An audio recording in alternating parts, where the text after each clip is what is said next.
All right, so we started this lesson last time when we started talking about our other three inverse trig functions, which were cotangent, cosecant, and secant. And we kind of talked about the fact that it's often easier to think about turning it into one of my standard trig functions because the unit circle is a little bit friendlier in our minds to work with it. It's certainly not absolutely crucial, but somewhat it is. Tangent and cotangent in and of themselves are a little bit more difficult to work with anyway because sine and cosine, they're just the x or the y value on the unit circle, right? The ordered pairs.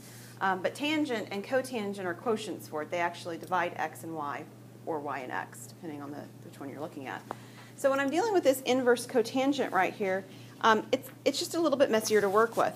And so what I actually want to think about is changing this square root 3 over 3 into values that actually look like the unit circle values. So I'm going to do some sort of strange looking things mathematically, but they're equivalent. We just usually do it in the other order. So the first thing I want us to sort of think about is how did we get square root 3 over 3? Well, the way that we actually get that is that we rationalized 1 over square root of 3. So we don't usually go this direction, right? But it's true, right? Well, and where did the 1 over square root of 3 come from? Well, you know, it actually came from taking 1/2 and dividing it by square root 3 over 2. Didn't it? If I divide 1/2 by square root 3 over 2, the division by the 2 in each the numerator and the denominator cancel out. So you can make that any fraction? Well, you could, but I want you, yes, you could. But I'm trying to make it fractions that mirror what's in my unit circle. Okay. So square root 3 over 2 and 1/2 are in my unit circle. So then I can sort of start thinking, oh, this is a unit circle issue, right? So taking a look at this, for example, then I'm going to turn, oh, I didn't mean to put cosine on either of those. I'm so sorry. You guys should have said something. I think the negative to the square root of 3 is negative. Is it on your paper negative? Okay. I didn't get that in here, but we'll just fix that right quick. Perfect. Thank you. Okay. All right, so we first have to change this into from cotangent, inverse cotangent into cotangent. So I'm going to be looking at, and I did it again. My goodness, I must like cosine today.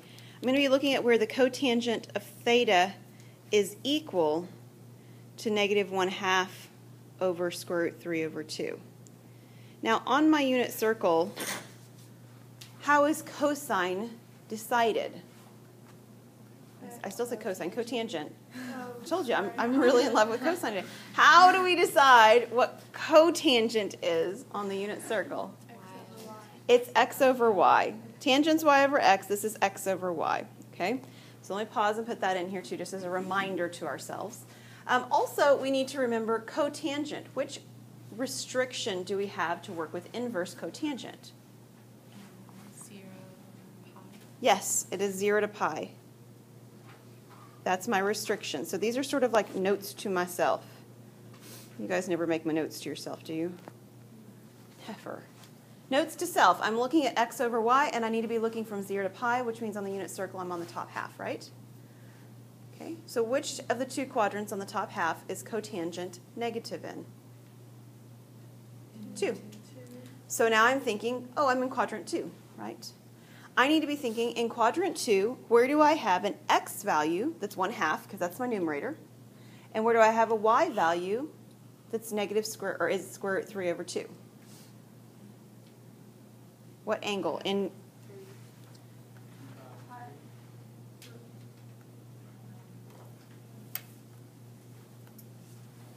you see what Jana's doing? She's getting out her unit circle. So that would be a great thing to do if you can't remember. 2 pi over 3.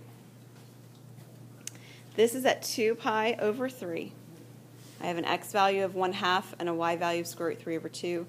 The negative is already taken care of because I'm in quadrant 2, so I already know that I'm in the right spot for that part of it.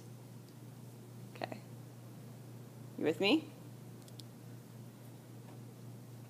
But it's really hard to see that when I start with the value square root 3 over 3, isn't it? So I want to start thinking, where did that square root 3 over 3 come from? How did I end up with that? And the way I ended up with it sort of going backwards was through this derivation. That's where I came from. All right.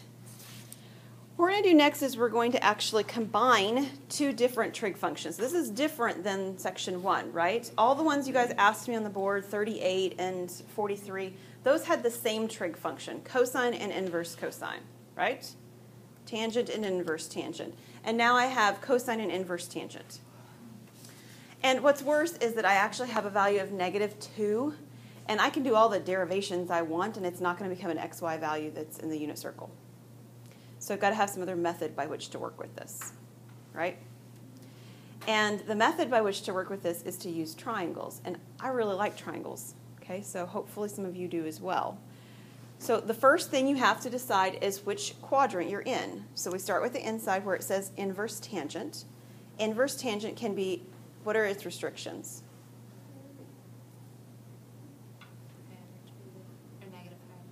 Right, Caitlin said -π/2 to π/2, and those were our restrictions for tangent last time, which means which quadrants? 1 and 4. So I'm going to draw a triangle in either quadrant 1 or 4, and it's based on this inside value, -2. So will I be in 1 or 4? 4, good.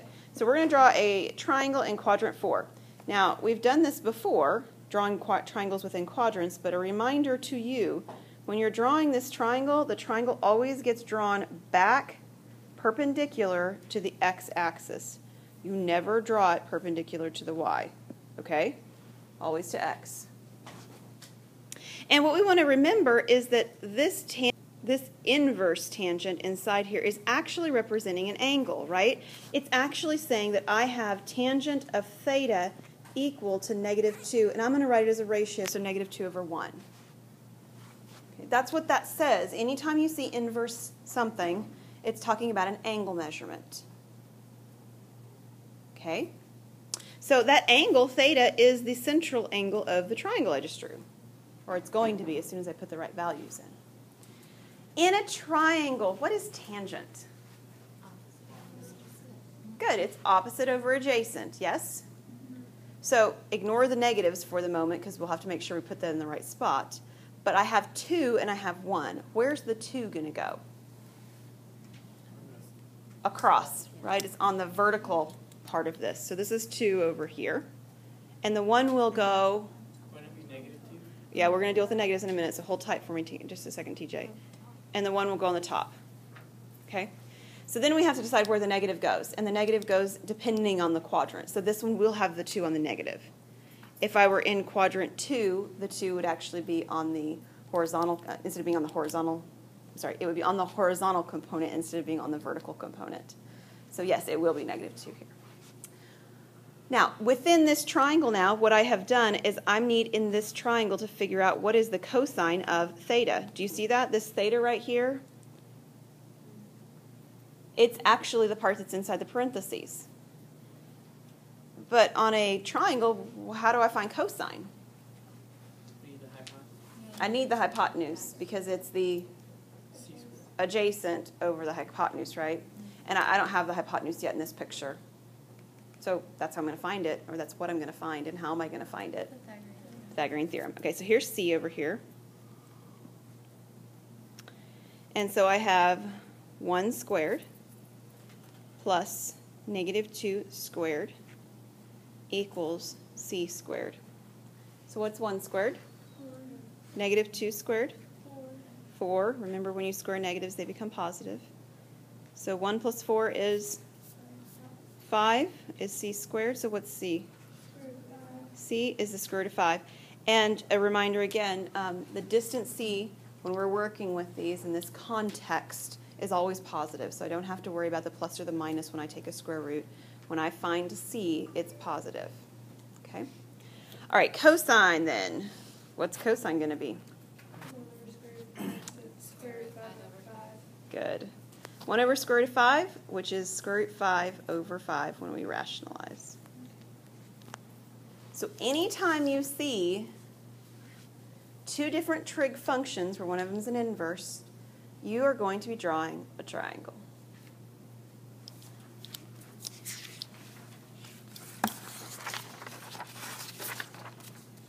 And I want to show you that you can do that on the next one as well, because that's what it says, right?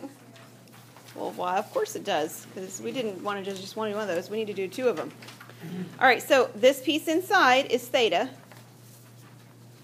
and it's about cosine. Really cosine this time, not just me liking cosine. It's really cosine. Okay, cosine. What are the restrictions on cosine? It's the top half, right? It's 0 to pi. So this says 1/5. So which quadrant am I in? Quadrant 1, right?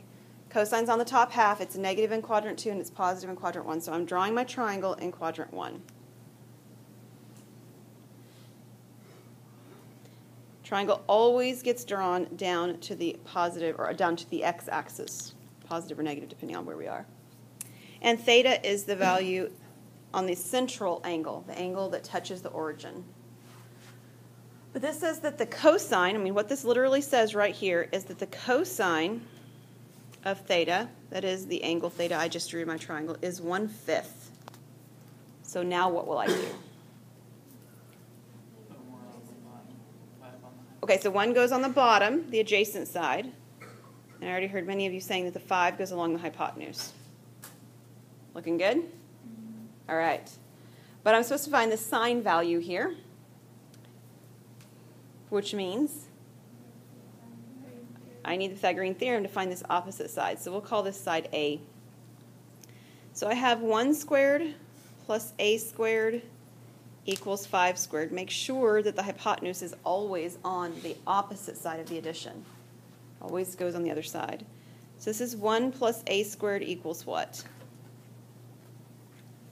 25. And then what? Subtract 1. So I've got now A squared equals 24. And then square root. And if I'm not careful, I might think that I'm done. But I want to be careful. 24 is divisible by 4 and 6. 4 is a perfect square, so it can come out as a 2. And the 6 stays under, so this is 2 squared 6. So that's my opposite side.